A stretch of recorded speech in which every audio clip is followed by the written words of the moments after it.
I stared at the legal letter in my shaking hands. My own parents were threatening to sue me. For what? For not inviting them to my wedding. The wedding they'd told me they couldn't attend because they'd booked a vacation to Mexico. The same parents who'd missed my master's graduation for a trip to Hawaii. My phone buzzed again. Another text from an unknown number. "You're going to regret this. We're telling everyone what you really are." I looked at Devin, my husband of 3 weeks, sitting beside me on our couch. How did it get this bad? He squeezed my hand. "Let's start from the beginning." So I did. I told him the whole story, every painful detail of how choosing myself over my family's demands had led to this moment. And as I spoke, I realized something. I didn't regret a single choice I'd made. It started 6 months earlier, on what should have been one of the proudest days of my life. My name echoed through the auditorium speakers. Alexis Marie Carter, Master of Business Administration. I stood, smoothing my navy gown, and looked at the crowd one last time. Row 8, seats 4 through 7. Empty. All 4 seats stared back at me under the June sunshine pouring through the windows. Around me, graduates jumped up to cheers and applause. Cameras flashed everywhere. I walked across that stage completely alone. After the ceremony ended, I checked my phone. One group text from Mom, sent 3 hours earlier. "Sorry, honey, this deal was too good to pass up. Celebrate for us." Below it, a photo. Mom, Patricia, in a flowery sundress, Dad, Brian, in a Hawaiian shirt, my younger sister, Vanessa, making peace signs. Behind them, the airport gate number glowed. They were boarding a flight to Hawaii. They'd chosen a vacation over my master's graduation.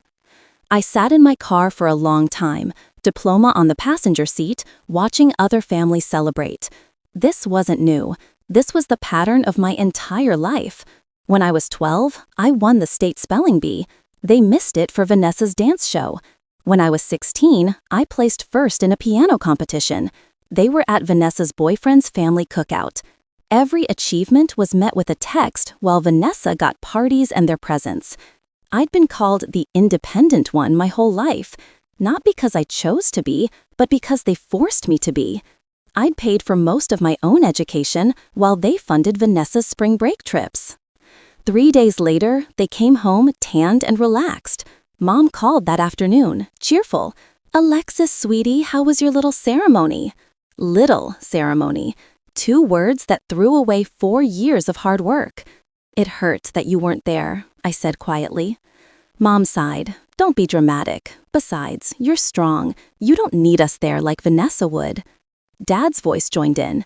"Your sister needed this vacation. She's been stressed because her Instagram isn't growing." I sat there, completely shocked. Vanessa needed a vacation because of Instagram followers? That was more important than my master's graduation. In the background, I heard Vanessa laugh. Is she still whining about that?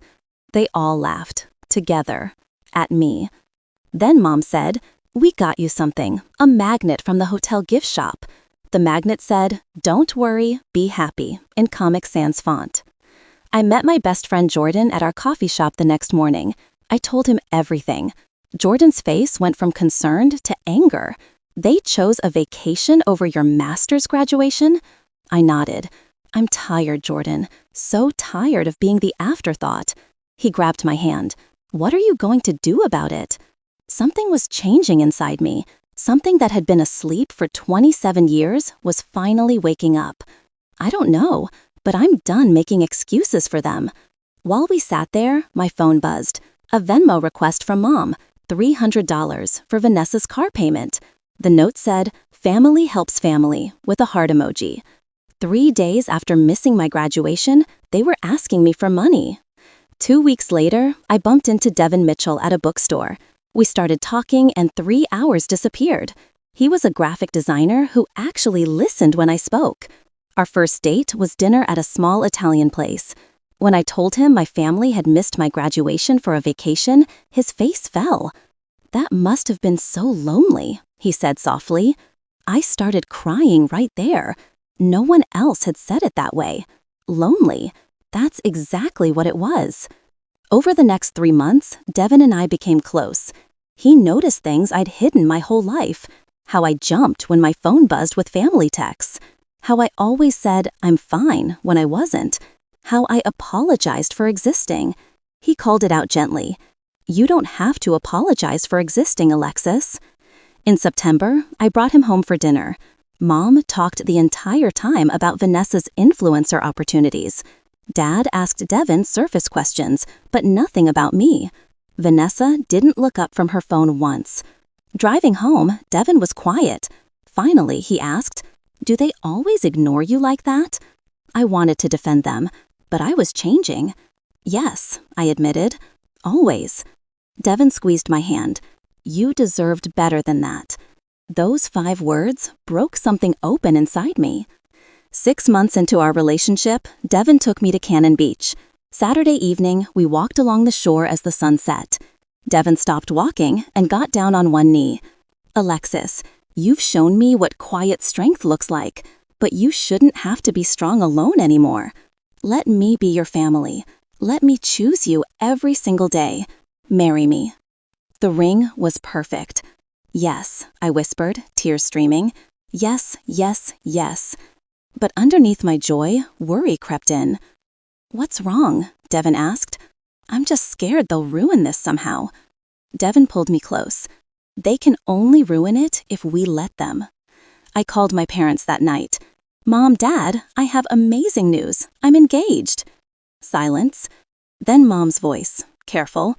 "Oh, well, that was fast, wasn't it?" Dad cleared his throat. "Are you sure you're not rushing into this?" Mom's voice brightened fakely. "When's the wedding? Please say summer. Vanessa looks terrible in fall colors." I closed my eyes. "We're thinking October. Small ceremony. Just close friends and family." Mom's tone got sharp. "Small? Alexis, weddings are family events. Don't be selfish about this." Before I could respond, Vanessa grabbed the phone. "Can I be maid of honor?" She hadn't congratulated me once. We chose a venue in Bend for October 14th. 40 guests, people who'd actually shown up in our lives. We sent save the dates in May. Mom called immediately. "October 14th? That's Vanessa's birthday week." Vanessa's birthday was October 10th, 4 days before. "It's not her birthday," I said. "It's the same week. She'll be upset about sharing her spotlight." My jaw clenched. "It's not her spotlight, Mom. It's my wedding." Mom sighed. "Can't you move it? We've already started planning Vanessa's party." Everything was booked. "No," I said firmly. Mom's voice went cold. "Well, we'll see if we can make it work. This is very thoughtless timing, Alexis." 1 month before the wedding, the family group chat exploded. Mom sent a message in all caps. "Big news, everyone." Below it, a photo of a resort in Puerto Vallarta, Mexico. We found an amazing last-minute deal. Leaving October 12th, back October 17th. Vanessa's birthday vacation. My hands started shaking. October 12th to October 17th? My wedding was October 14th. I called Mom right away. "Mom, my wedding is October 14th. Silence. Then defensive. "Well, you chose that date knowing it was Vanessa's birthday week. We already booked this trip. It's non-refundable." Dad in the background. "These deals don't come around often." Vanessa's voice cut through. "Why should I miss my birthday trip for her wedding?" I couldn't breathe. Mom's voice got harder. "We'll try to fly back early if we can. Don't be so dramatic." Devin found me on our couch, staring at nothing. I handed him my phone. He read the group chat, his face going from confused to anger. "They're choosing a vacation over your wedding? Just like graduation." The connection hit me like a physical blow. Devin took my hands. "What do you want to do?" The answer came from deep inside. "I don't want them there." Devin nodded. "Then don't invite them." Jordan came over later. "It's time to choose yourself." That night, I made the decision. I would uninvite them, formally. The next morning, I called. Mom answered cheerfully. "Alexis, we're so excited about this trip."